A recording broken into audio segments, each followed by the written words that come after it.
The film begins in the middle of a desolate desert, where we see a wounded girl running away from someone. Her face is covered in blood, and a car is chasing behind her. A man steps out of the car and throws a water bottle and a gun toward her. The woman first drinks the water, then quickly picks up the gun and loads it. She tries to shoot the man but misses.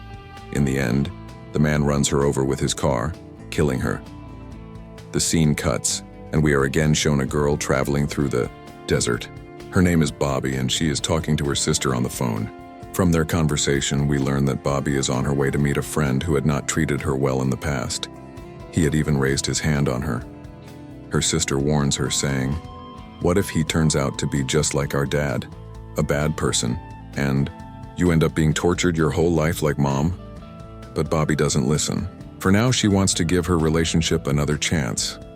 On the way, she stops at a fuel station where she encounters a sheriff who offers her a beer. But Bobby isn't interested in talking to him. She pays for her fuel and leaves. She is still on the call with her sister, who continues to speak against her friend, which makes Bobby very angry. She starts speeding recklessly and doesn't notice a parked sheriff's car ahead. That car had already spotted her. When the sheriff chases and signals her to stop, she has no choice but to pull over. Through the window, she sees that it's the same sheriff from the fuel station. He checks her documents and eventually informs her that she has been fined $1,000. She had been fined such a huge amount just for overspeeding. Bobby didn't even have that much money on her. Then the sheriff said, "Look at the back of my car. Its lights are broken. You threw something from your car that caused the damage." Bobby hadn't thrown anything, but the sheriff still blamed her for it. He didn't listen to a word she said and told her, "You can go to the fuel station's ATM and withdraw the cash. Until then, your documents and your phone will stay with me." Bobby got angry and asked, "What kind of law is this? You even took my phone." The sheriff also lost his temper and shouted, "You don't need to teach me the law. Just do exactly what I say." When Bobby reached the station, she found out that the ATM had been out of order for the past week. She told the owner about her situation, that the sheriff had stopped her and she had to pay a huge fine. The man told her that several girls had come there during the week, all needing to withdraw money for fines.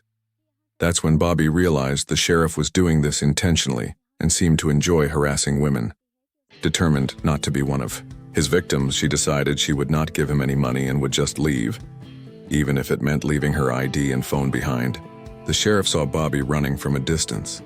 Meanwhile, we see that Bobby's boyfriend was calling her, and the sheriff answered the call himself, saying, "She'll call you later." He then threw the phone into a box. Inside it, we saw many more phones and IDs. He then pulled out his gun and shot at Bobby's car headlights, forcing her to stop.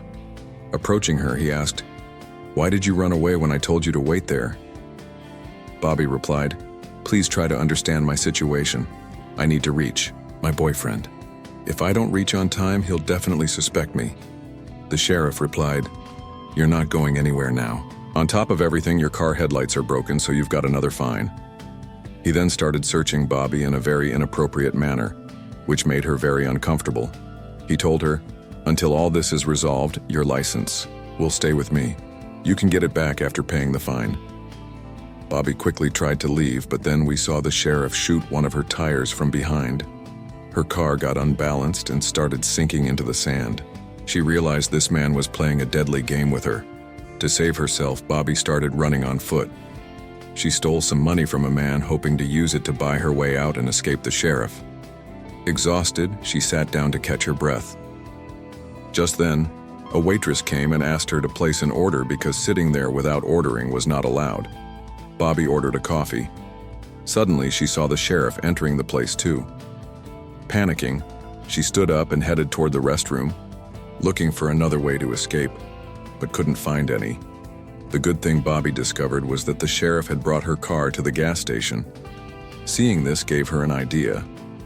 She went to the phone booth and quickly called 911 requesting help at a distant gas station. She knew there was only one sheriff in the entire area, and he would be the one dispatched there. Meanwhile, she called her boyfriend and tried to explain the entire situation, that a sheriff was after her and wanted to kill her. But instead of understanding her, her boyfriend accused her of cheating. Frightened, Bobby tried calling her sister next to tell her she was in danger. Just then, she heard the sheriff's voice from behind. He had come to return her license, mobile, and car keys. She was shocked. How could someone's behavior change so quickly? Everything seemed normal, so she told her sister, "Maybe I was just imagining things. Everything seems fine now." On the other side, the man whose money Bobby had stolen accused the waitress of the theft, and her boss fired her without even letting her explain. Upset, she sat outside. Bobby came out and asked her for a lift. The waitress agreed, and the two of them set off together. They were chatting when suddenly a gunshot rang out. The bullet hit the waitress in the head, killing her instantly. Her blood splattered onto Bobby's car. The shooter was none other than the sheriff. Bobby was in shock. Seeing someone die right in front of her eyes left her gasping for breath. She stepped out of the car to compose herself. But before she could fully calm down, she saw the sheriff coming toward her. She decided to run again. At that moment, her sister called. Bobby answered quickly, eager to explain everything, but then realized it was the sheriff on the call. He had saved his number in her phone as her sister's. When, in the midst of the panic, a truck appeared in front of her car. Bobby slammed the brakes and waved at the truck to stop. The truck driver got out and, seeing her distressed state, asked what had happened. Bobby told him, "The sheriff is after me. He wants to kill me. He just murdered my friend. Please help me." Seeing the seriousness of the situation, the driver took a gun from his truck and pointed it at the sheriff. The sheriff in turn said to the driver, "Don't believe her. She's a killer. The police have been looking for her since morning. Hand her over to me and leave." The truck driver looked at Bobby. Her condition didn't match that of a killer. He sensed the sheriff was the real threat. Just as he was about to shoot the sheriff distracted him and shot him instead. As soon as the driver fell, Bobby jumped back into her car and sped away. She drove until she reached a deserted garage. She parked the car and started looking for a place to hide. Suddenly, she heard footsteps. Grabbing a piece of wood for self-defense, she struck the person following her, thinking it was the sheriff.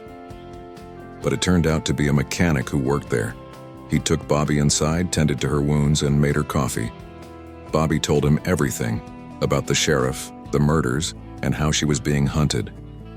Hearing her story, the mechanic said she could stay there and that he'd call his boss for help. Bobby asked to use the restroom, and the mechanic pointed her to a room.